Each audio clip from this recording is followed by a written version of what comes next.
So hi guys, ఇప్పుడు మనం laser diode గురించి మాట్లాడుకుందాం. ఇది సర్క్యూట్ డయాగ్రామ్, లేజర్ డయోడ్ యొక్క సర్క్యూట్ డయాగ్రామ్ చాలా ఈజీగా ఉంటుంది. ఏం లేదు, ఒక ఎక్స్టర్నల్ వోల్టేజ్ సోర్స్ తీసుకుంటాం, లేజర్ డయోడ్ తీసుకుంటాం. సో ఈ లేజర్ మాడ్యూల్కి పాజిటివ్ నెగిటివ్ టెర్మినల్స్ ఉంటాయి. యాజ్ ఇట్ ఈస్ డయోడ్ లాగే ఉంటుంది, కానీ దానికి దీనికి చేంజ్ ఏంటంటే ఇక్కడ యారో మార్క్స్ ఉంటాయి దీని యొక్క పిన్ డయాగ్రామ్కి. సో ఇది circuit diagram of laser diode. So దీని యొక్క కన్స్ట్రక్షన్ చూద్దాం. సో ఫస్ట్ పాయింట్ చూడండి. ఫస్ట్ పాయింట్ ఏం లేదు, P type and N type semiconductor layers అనేవి తీసుకుంటాం. ఆ P type and N type semiconductor layers అనేవి గ్యాలియం ఆర్సెనైడ్ అనే మెటీరియల్ ద్వారా వచ్చాయన్నమాట. సో ఆ P type and N type semiconductor layers అనేవి గ్యాలియం ఆర్సెనైడ్ మెటీరియల్ని యూజ్ చేసుకొని చేస్తాం. సో ఈ లేయర్స్ని మనం డోపింగ్ ప్రాసెస్ యూజ్ చేసి క్రియేట్ చేయడం జరిగింది. వాటినే మనం స్పెసిఫిక్ ఎలిమెంట్స్ అని అంటాం. సో ఫస్ట్ పాయింట్ అది. So next point P type. P type అనేది ఎలా ఫామ్ అవుతుంది?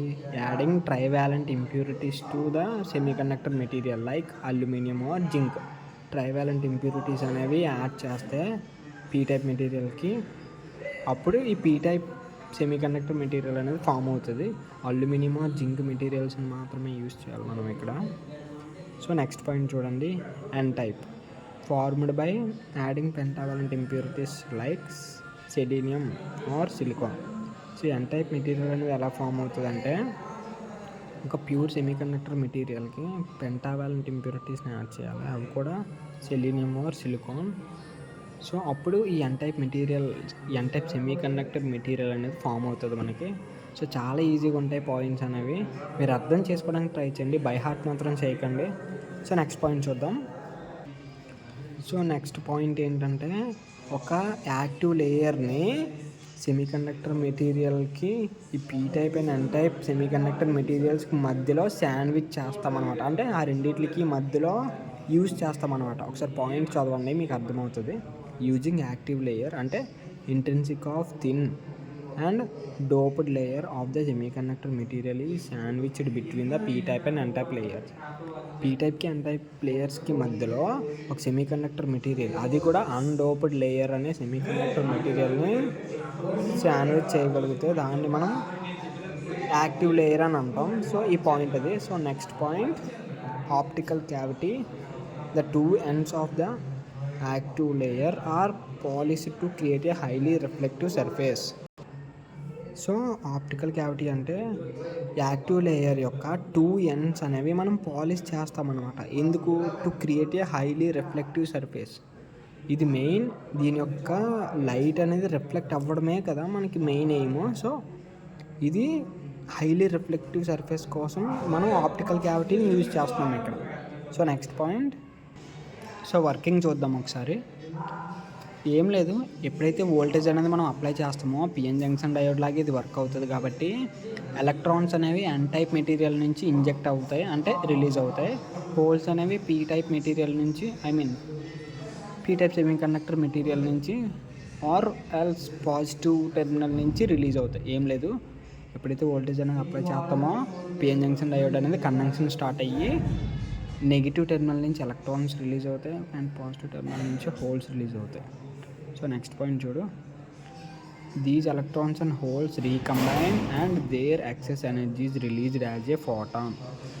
ఈ ఎలక్ట్రాన్స్ అండ్ హోల్స్ అనేవి రిలీజ్ అవుతాయి కదా, అవి రిలీజ్ అయినవి పిఎన్ జంక్షన్ దగ్గరకు వచ్చి రీకంబైన్ అవుతాయి అన్నమాట. ఆ రీకంబైన్ అయిన తర్వాత ఎక్సెస్ ఎనర్జీ, ఏదైతే రీకంబైన్ అవుతాయో ఒకదానికొకటి ఢీకొని ఒక హీట్ని ప్రొడ్యూస్ చేస్తాయి.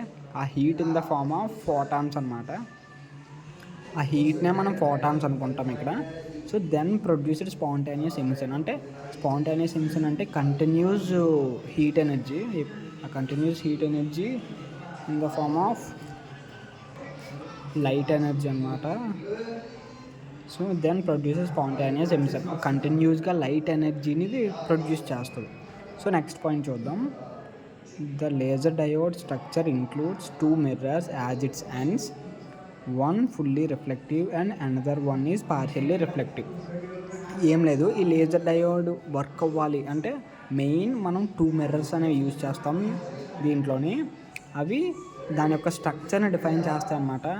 ఒకటి ఫుల్లీ రిఫ్లెక్టివ్ యూజ్ చేస్తాం, ఒకటి పార్షియల్లీ రిఫ్లెక్టివ్, అంటే ఒకటి కంప్లీట్గా రిఫ్లెక్ట్ అవుతుంది, ఒకటి పార్షియల్గా రిఫ్లెక్ట్ అవుతుంది. అలా 2 మిర్రర్స్ యూజ్ చేస్తాం మనం.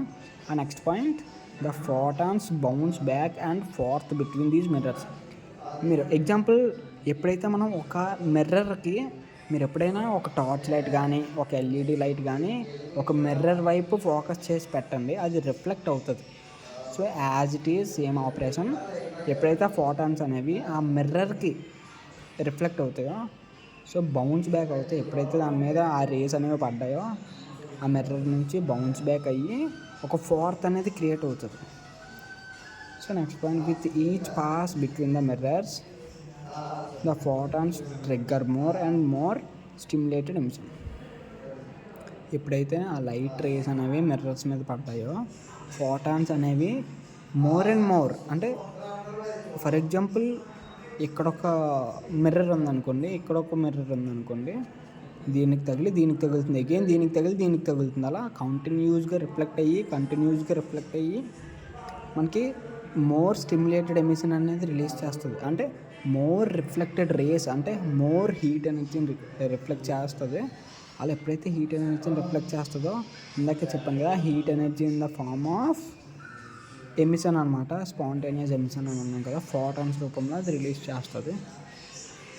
సో దీని యొక్క next point, and creating the chain reaction and amplifying the CB. అలా ఒకదానికొకటి ఫోటాన్స్ అనేవి ఒకదానికొకటి రీకంబైన్ అయ్యి ఒక చైన్ రియాక్షన్స్ అనేవి ఫామ్ అవుతాయి.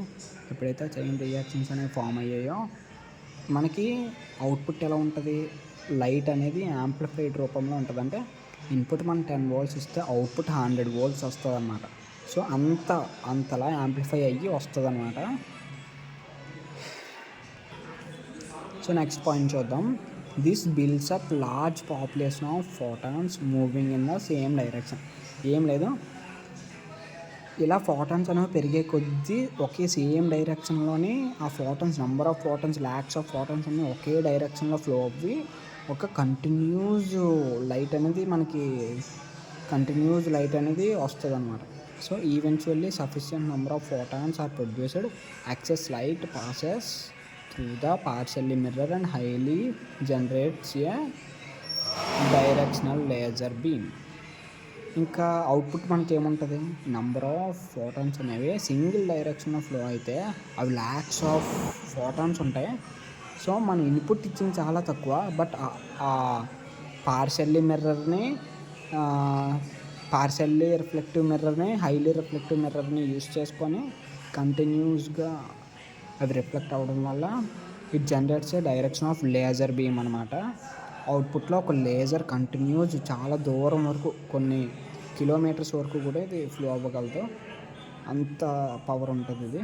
సో అవుట్పుట్ మనకి యాంప్లిఫైడ్ రూపంలో ఉంటుంది లైట్ రేస్ అనేవి. So this is called about the working of laser beam. So thank you guys. Video నచ్చిందని అనుకుంటున్నాను. నచ్చితే పక్కా లైక్ చేయండి మన వీడియోని. ఇంకా మీకు ఏమైనా డౌట్స్ ఉంటే కామెంట్ చేయండి. Thank you so much for watching till now. Have a good day.